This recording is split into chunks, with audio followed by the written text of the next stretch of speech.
5 mwezi wa 6 nikamtafuta Filbert. Nikamwambia leo utakuwa free, tunaweza tukaja tukaongea.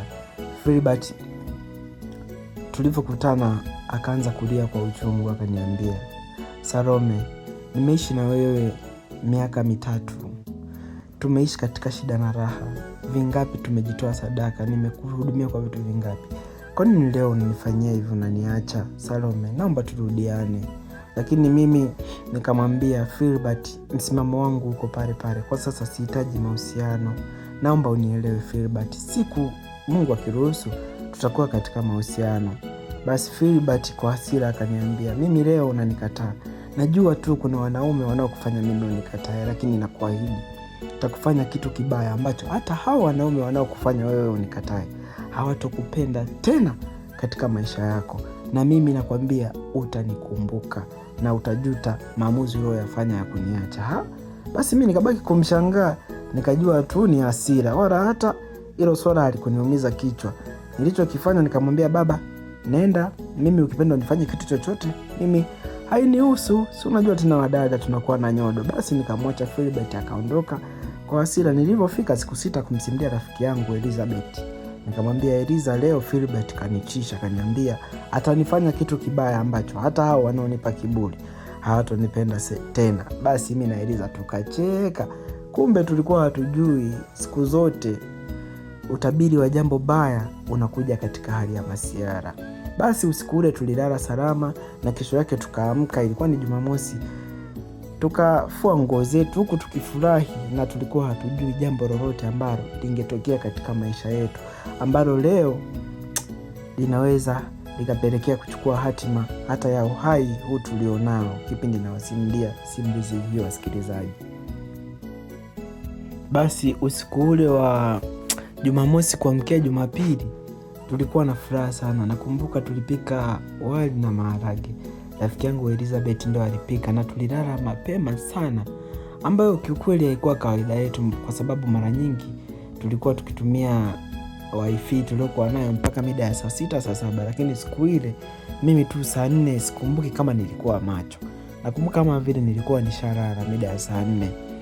Nilikuja kushtuka mida ya saa 9 nikiwa katikati ya moto mkubwa ambao sikujua chanzo chake ni kipi, ambapo mwili wangu ulikuwa tayari nahisi kuiva kwa maumivu makali yaliokuwa yamesababishwa na ule moto, na huku nikipapasa kumtafuta rafiki yangu Eliza alipo, na yeye nikimuona kwa mbali sana katika moshi mzito na moto, na yeye akihangaika.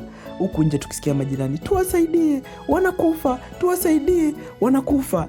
Ndo nikatambua kwamba chumba chetu chote kimewaka moto. Basi katika purukushani kama zile, mimi nilijikuta nikizimia. Msikilizaji, fahamu zangu zilikuja kurudi siku ya Jumatatu asubuhi, na nilipofumbua macho huku nikipapasa pembeni yangu, niliweza kuona kwa mbali sana katika nuru iliyofifia rafiki yangu Eliza akiwa naye amelazwa, huku mili yetu ikiwa imefungwa bandage. Ala, ndo nikajitambua baada ya kuona mitambo ile inayolia di di di. Kumbe tupo ICU katika hospitali ya Benjamin Mkapa iliyopo jijini Dodoma, na huku mwili wangu ukiwa una maumivu mithili ya kifo. Kiukweli akilini mwangu na rohoni mwangu nilikumbuka maneno ya Filbert aloniambia, si umenikataa, utaona nitawafanya hata wale wanaokupenda wasikutamani katika maisha yako yote.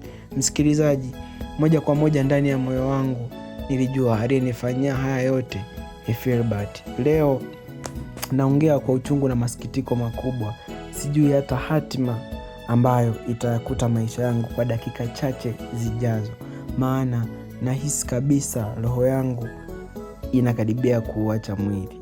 Mungu, naomba unirehemu, unisamehe makosa yote niliyoyatenda, maana muda wowote naweza nikalijongea lango lako.